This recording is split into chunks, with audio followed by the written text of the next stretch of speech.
नशा केवल इंसानों की ही फितरत नहीं, तोते भी होते हैं नशेड़ी। इंसान तो इंसान, पक्षी भी नशेड़ी होते हैं। और तोता यानी मिट्ठू, यह तो एक ऐसा पक्षी है जो अफीम के नशे का आदी है। मंदसौर जिले में अफीम के खेतों में इन दिनों जो फसल के डोडे पक चुके हैं, उन अफीम उत्पादक किसानों को अपने इन डोडों की तोतों से भी रक्षा करनी पड़ रही है। किसान दिन रात खेतों में खड़े रहकर तोतों को भगा रहे हैं, क्योंकि ये तोते जब भी अफीम की फसल के डोडे पर बैठते हैं तो उस डोडे का जो दूध ये पीते हैं उससे इन्हें नशा होता है और ये भी नशे के आदी हो जाते हैं, ऐसा जानकारों का मानना है।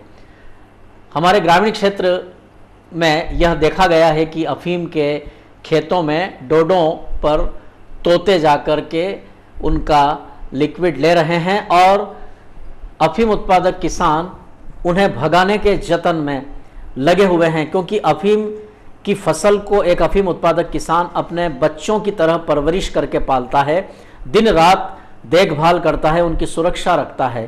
तो ऐसे में अन्य तो कई चुनौतियां उनके सामने है ही। अफीम को चोरों से भी बचाना पड़ता है, अफीम को मौसम से भी बचाना पड़ता है, लेकिन अफीम को तोतों से भी बचाना पड़ता है। यह बात बहुत कम लोगों को पता है, लेकिन वही हम आपको इस वक्त दिखा रहे हैं।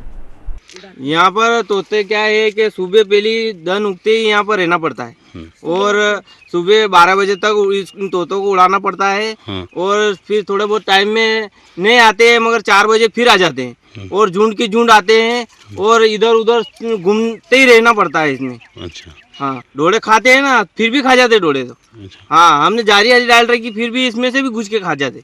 हाँ, कुछ ऐसे ही लगता है कि नशीले भी हो सकते हैं, इसीलिए उनको अच्छा लगता है, इसलिए खाते हैं, क्या मालूम। हम रात दिन परेशान है, बहुत होते खाते हैं ना, बहुत ये करते हैं ना। हाँ। बहुत रात दिन यहीं पड़ा रहता है ना, 24 घंटा यहीं रहते हैं। अच्छा। हाँ, यहाँ कम से कम 100 200 300 रोज तोते आते हैं यहाँ पर। हाँ। 24 घंटे आते हैं। अच्छा। हाँ, रात दिन यहीं पड़े रहते, खड़े रहते हैं, भगाने पड़ते हैं, हाड़ करते ना करना पड़ता है। अच्छा। क्या तोते को? हाँ। हाँ, तोते को नशे रहते हैं या नहीं रहते हैं? हाँ। तोते को तो नशे रहते हैं कि डूडे ले जाते हैं तो 24 ये दिन उगा के बिल्कुल परेशान रहते हैं। इतनी मिट्टी पड़ता है कि बहुत हत्ती बार पड़ता है।